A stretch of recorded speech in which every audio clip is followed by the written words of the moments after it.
This is Profit from the Inside with Joel Block. Insights to give your business the inside track. And now, here's your host, Joel Block. If you've ever wasted opportunity, then you know how much it disappoints you and the people around you because you don't get the results that you want.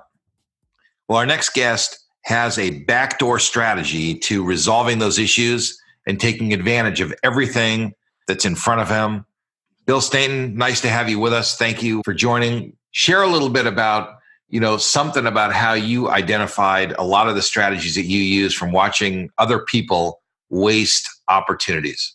Oh, it's so true. First of all, Joel, thank you for having me here. This is really cool. Yeah, it amazes me how people, sometimes the opportunity is staring them right at the face and they don't take the opportunities, and then they wonder why they haven't achieved the results that they want to achieve. I've been pretty lucky. You know a little bit about my background. I worked in television for a long time, and I was pretty fortunate. I managed to be pretty successful. I won 29 Emmy Awards, led my team to over 100 Emmy Awards. Hold on a second. 29 Emmys yourself and 100 for your team. Yeah. I mean, is there like a Guinness number that you must be approaching? I don't know where that is in the books, but we did pretty well. Basically. There can't be that many people have more than you. Put it there like aren't that, too right? many, I don't think. I've got a couple of them back there. Now, but that all started, my very first TV job was in my hometown, little town of Lancaster, Pennsylvania, Amish country. Not exactly the best TV audience because they don't watch a lot of TV. But I got hired as a secretary and, just answering mail. That's it. So my very first day there, 5 o'clock comes around, it's quitting time. Everybody else goes home. I go up to the engineering office and say, hey, do you guys have a manual for the editing machines? They said, yeah, here you go. So when everybody else went home, I stayed there all night teaching myself how to edit. And I did that for the entire week. And then the next week I did the same thing with the cameras, teach myself how to shoot video with the cameras, with the professional cameras. And then I waited for somebody to get sick. And eventually somebody got sick. And I said to my boss, a guy named John, I said, John, I think I can pull this off, because otherwise we were going to lose the shoot. I said, I think I can do it. Why don't you send me out? I'll shoot it. I'll edit it. And if it sucks, then you're no worse off than you are now. And it didn't suck. And it was actually pretty good. So because of that, I now have 29 Emmy Awards because I took the initiative. Here's the thing that amazes me though, Joel. So for 15 years, I produced this comedy TV show in Seattle, which is where the Emmys came from. And for 15 years, I hired interns for the show. On the first day of every internship, I would sit down with the intern and say, look, you've got the keys to the entire building. I mean, they don't actually have, you're not going to give the intern the keys. We're on this comedy show. Yeah, you've got access. We're on this comedy show, but if you want to set up an interview with the news director, I'll do that for you. If you want to talk to the main anchors, I'll set that up for you. If you want to talk to, the camera people, whatever you want to do under your internship, if you want to write some sketches for the show, it's a comedy show, fine. In 15 years, not a single intern took advantage of that. How do you not take advantage? These are people who want to work in television. And here they are at a major station in a major market, Seattle. It's not New York or LA, but it's the number 12 market. And I'm basically offering them the keys to the kingdom. And I do that for 15 years and not one took advantage of it. How is that possible? Why they don't get where they want to get. A couple things. One, you're talking about going the extra mile, which is really, that's absolutely a success factor. I mean, absolutely 100%. People who are successful go the extra mile. That's number one. But not going the extra mile, wasting that opportunity is just the fastest road to disappointment. So they sit around and they go, I just wonder why I'm not getting promoted. I wonder why nothing great's happening to me. Right. I wonder, you got to point the finger at yourself first. Instead of saying, these people aren't nice to me. These people don't like me. These people, what have you done? Salespeople all the time. I don't know if you had salespeople that said, I want this high commission. You know what? Yeah. I'm not prepared to give you a high salary or a high commission. I'll tell you what, let me see what you can do. You bet on yourself first. You go first. And if it works out, you'll be so valuable, I will not be able to convince you to stick around. Right, exactly. It's like the old adage of the person, sitting in their cold living room looking at the fireplace saying, if you give me more heat, then I'll give you more wood. It's like, no, that's not, it doesn't work that way. You know, there are people say, you know, if you paid me more, I'd work harder. No, it doesn't work. You've got it exactly backwards. Yeah. Well, there's something about people who are successful that kind of understand that they have to bet on themselves first. Yeah. Then they find themselves in a position where people want their services and they end up in the driver's seat and they can call the shots and ask for what they want. And we live in I don't know, there's something that's happening in our culture where people just think that they're entitled to special treatment or whatever. But the truth is, world doesn't work like that. No, here's kind of a rule of thumb that I think holds. I can't think of any exceptions. That you should always be more valuable than your compensation. You should always be providing more value than your compensation. Because otherwise, if you're providing less value than your compensation, then you're expendable. It's funny. I would say from an employer's point, I love that, by the way. And I think you're right. That's a wonderful attitude. And every single employee should have that attitude. My attitude as an employer has always been pay people 10% more than the market would pay them, then they won't leave. Oh, that's good too. Then you don't have turnover. People aren't jumping around. So there's somewhere in between there where I'm paying them 10% more and they should be delivering 10% more. Somewhere in between there, that's a happy relationship. And that's a happy relationship. That's the inside track to a really successful business relationship, whether you're an employee or a contractor or a partner at any level. Listen, deliver more than you're being paid for and the money will follow. Yeah. I mean, that always works. And yet so many of us. In your case, the Emmys follow. So you must have really put out, I mean, let's talk about that process. Yeah. I mean, because the way that the awards work, so you put out some fantastic product that was better than anybody. The money wasn't even relevant. You just put out the best product that you could possibly put out. Mm-hmm. And then your colleagues, your professional colleagues in the industry rewarded you for that because they recognized what you did, right? Is that how it works? Yeah, that's exactly how it works. You do the best. We were a weekly show. So every week you're trying to put out the best show possible. And look, obviously, just like anything, some weeks are great. And some weeks are like, okay, that's not going to go on the highlight reel. We all have that. That does happen. But still, you're looking at each week on how can I top the week before? How can I top the week before? Somebody once said, and I wish I knew who to attribute this to. And this is as a speaker. You're a speaker. I'm a speaker. Somebody once told me that they said, you should be improving at such a rate that yesterday's audience is cheated by today's performance. Oh, I love that. That's brilliant. Isn't that great? And that's what we did with our show. We try to make sure that each season was better than the season before. Each show was better than the show before.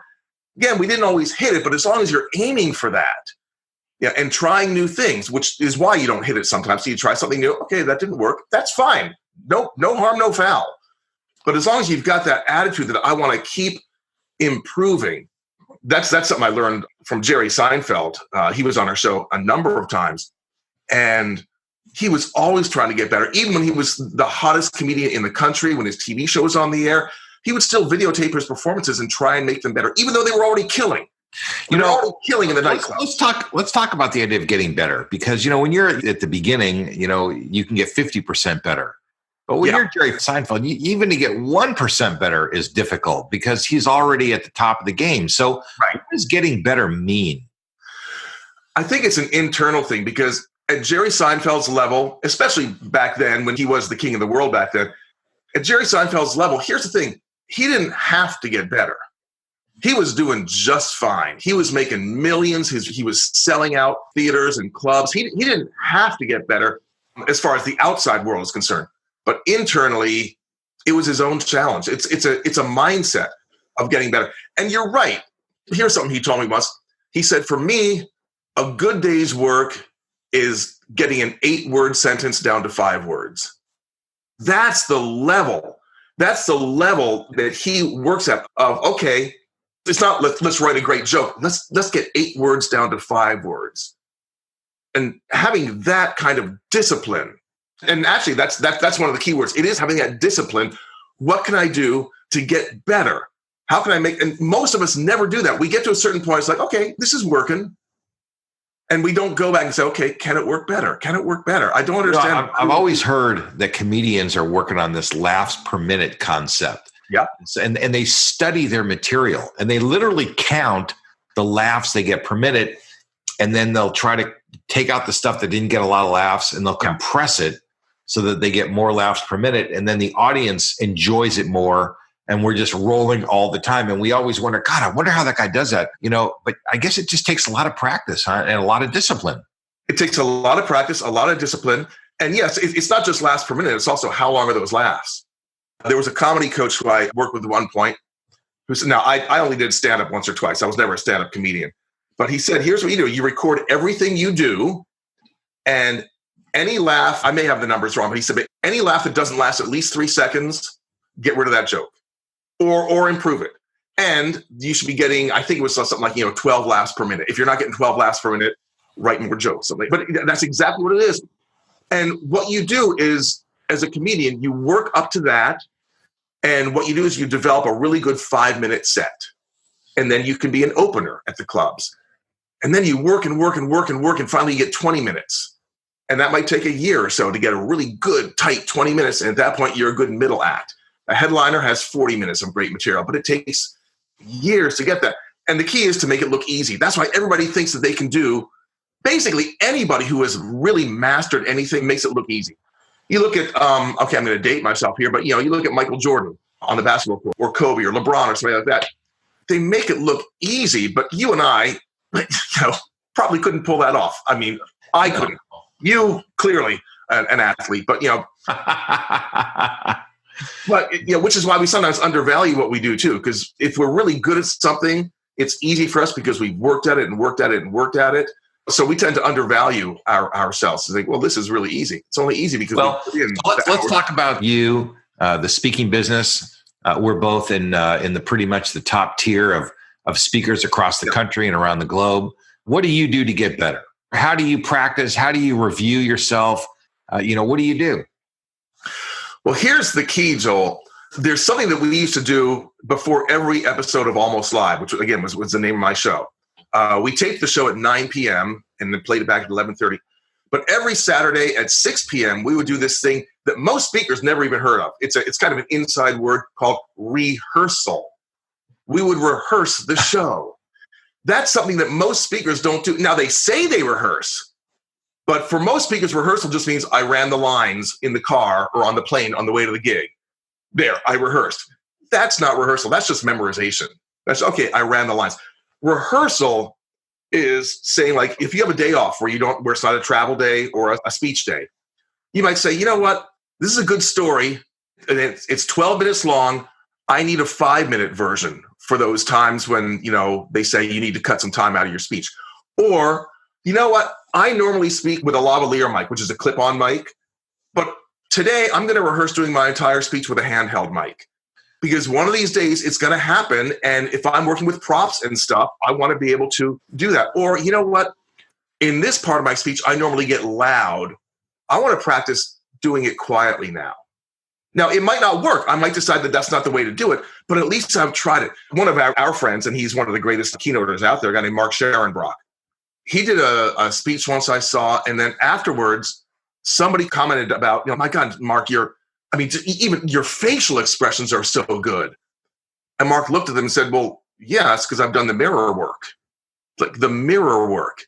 Like how many of us have done that? Like spent an hour or a day or a half an hour in front of a mirror just saying, okay, what if I do this with my eyebrow? What can my face, the face, this is one of our tools. Our face, our voice, these are our tools. Let's see what it does. You think Meryl Streep hasn't done hours and hours and hours of mirror work? Knowing that, if I smile this way, it does that. If I do this, Mark Sharonbrock has done that. That's rehearsal. So when he raises an eyebrow or does some look on stage and it gets a huge reaction, that's not by accident. That's because he rehearsed it. That's what the best of the best of the best do. Yeah, well, listen, that's true, but it takes effort, and a lot of people are just not.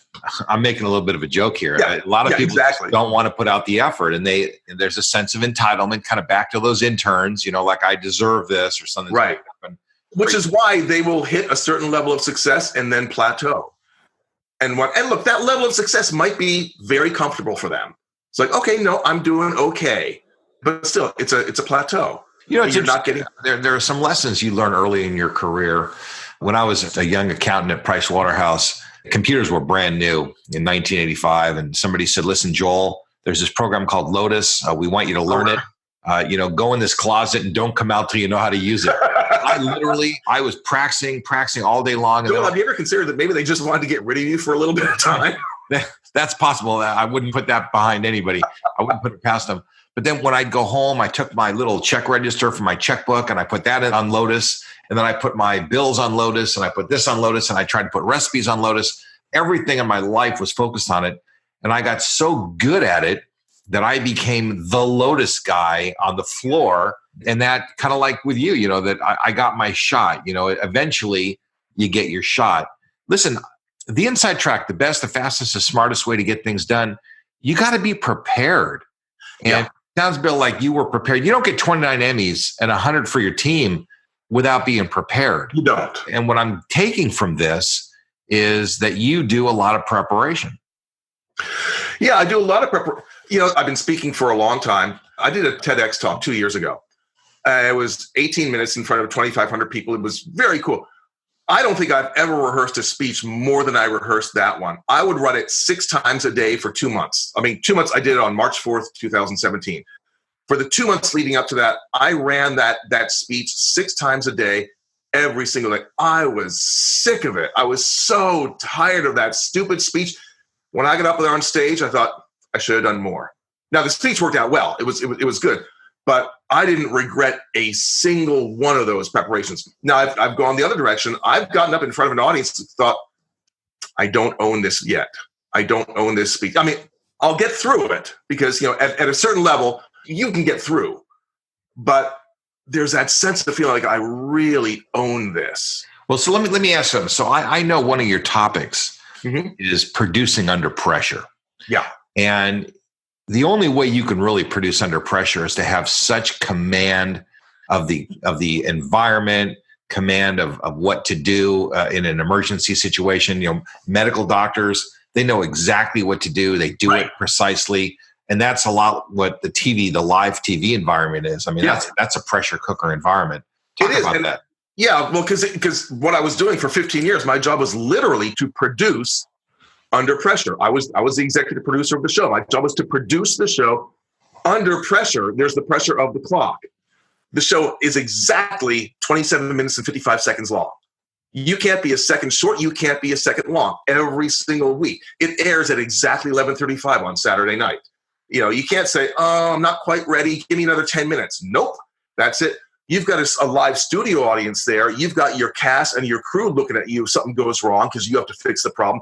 You've got, 1 million or more people who are going to be watching you later on that night, judging whether you're any good or not. You've got the pressure of the ratings, the pressure of your... So there's a lot of pressure there. Look, I'm not leading military campaigns, but still there's a lot of pressure there. And I remember the very first time I produced that show, I didn't know what I was doing. We talk about imposter syndrome. I really was an imposter. I'd never produced a show like that before. And things went wrong and the pressure got to me. I didn't know what I was doing. And it took a while. Our very last show that we ever did, 15 years later, a friend of mine was in the audience and she'd never seen me in that environment before. And she said, you owned that studio. She said, I've never seen you like that. And the difference was over those 15 years, I had the experience. I'd seen everything. I knew what I was doing. And I could not wait for Saturday night. I'm like, bring it. If there's a crisis, I welcome that.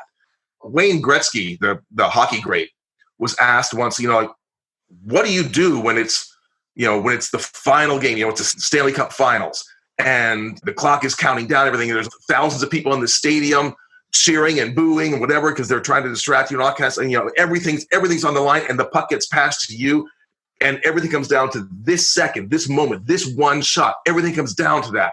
How do you deal with that pressure? And I love what he said. He said, I live for that moment.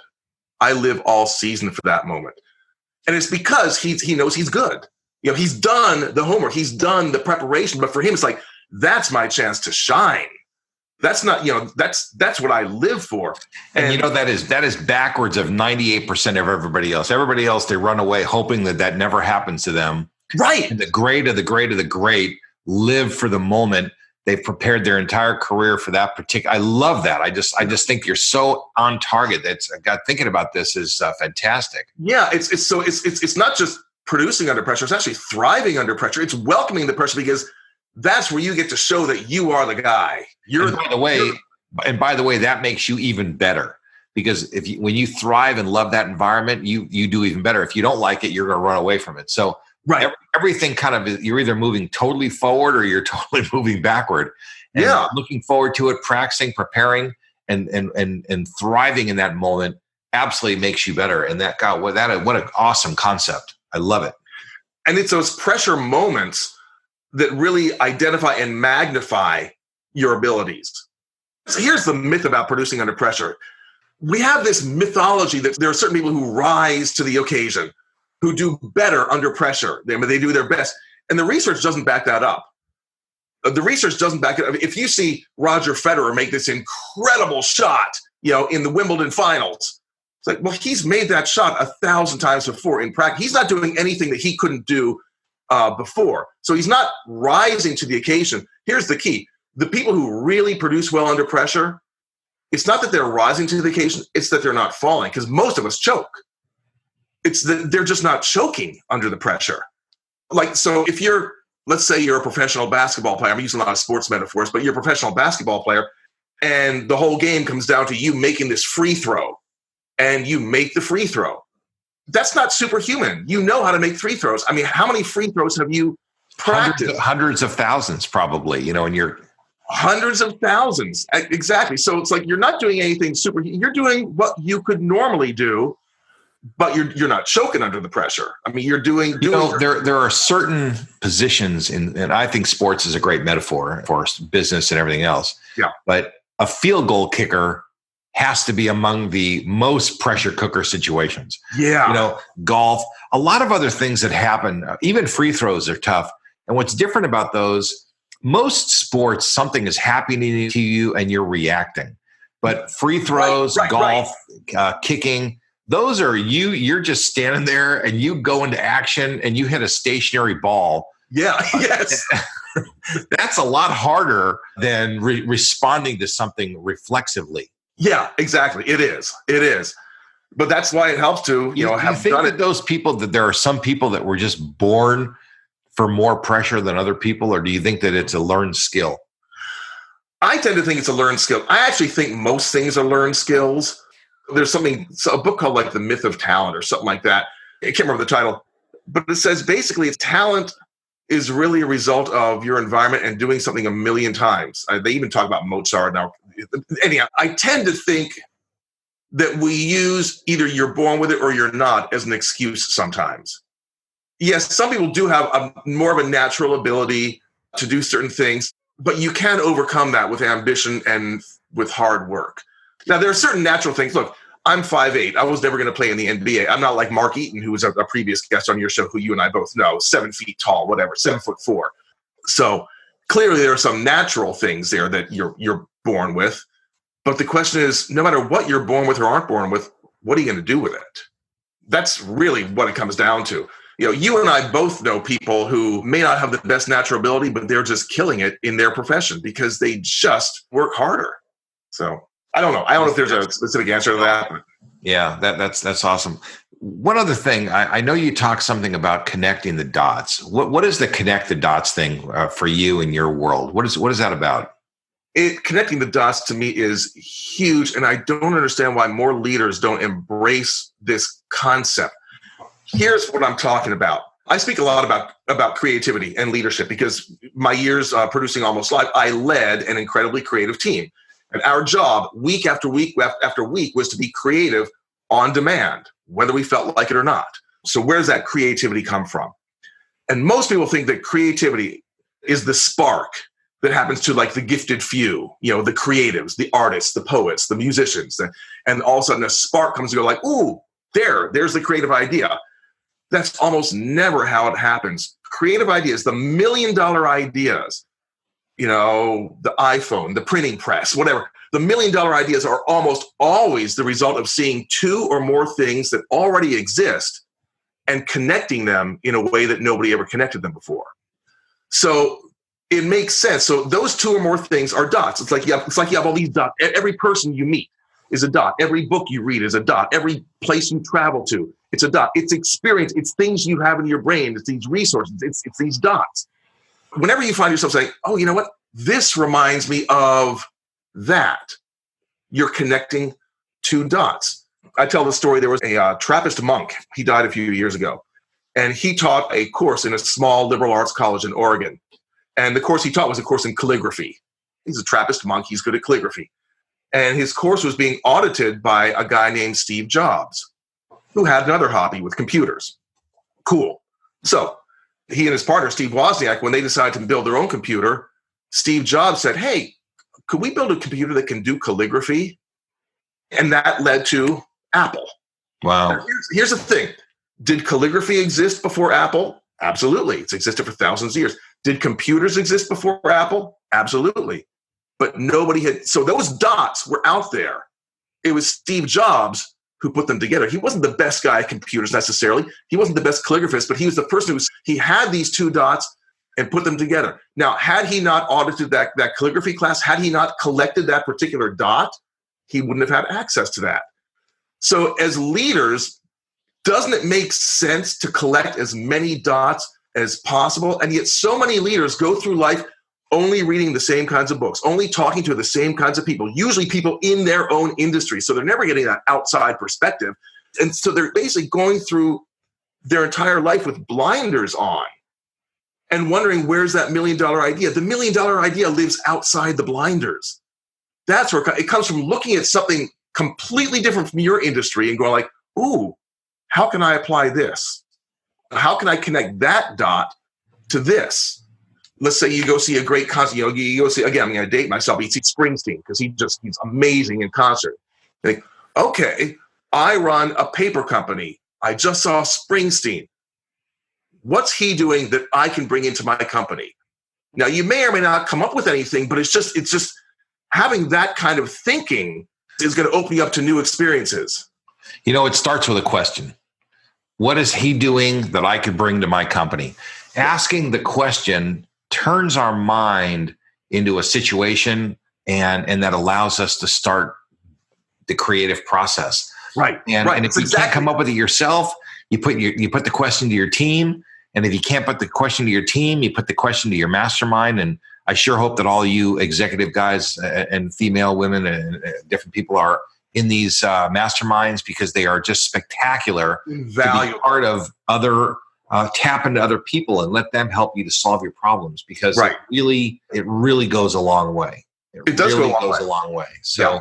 Bill, this is really fascinating. This is some really interesting material. I like your perspective. What's interesting is you are such an accomplished person, originally in the TV world and now as a speaker. I mean, you're on the road constantly. I mean, you're busy all the time, but you bring a really fascinating perspective that I think that is just awesome for listeners. And I've just enjoyed tremendously. So thank you very much. Oh, this has been a blast, Joel. As you know, we've been trying to connect on this for a long time. I'm so glad it finally happened. I've really been looking forward to it. Yeah. Well, you know what? Anybody who has that depth of success that you have, there is a reason why you're successful. There's a reason why your team, by the way, was also successful. We don't have time to kind of get into the team dynamic, but really there's an inside track, and clearly you understand the inside track, and that's the way that our listeners can profit from the inside.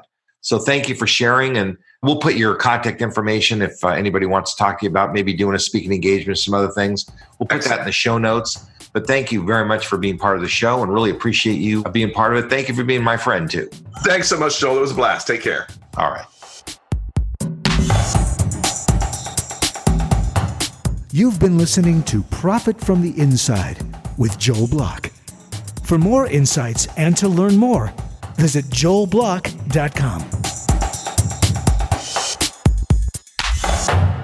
How about a shout out and a giant thanks to my podcast producer, David Wolf, and his team at Podcast and Radio Networks. Profit from the Inside simply wouldn't be what it is without David and his team. For more information or to learn how you can launch and produce your own podcast, reach out to podcastandradio.com.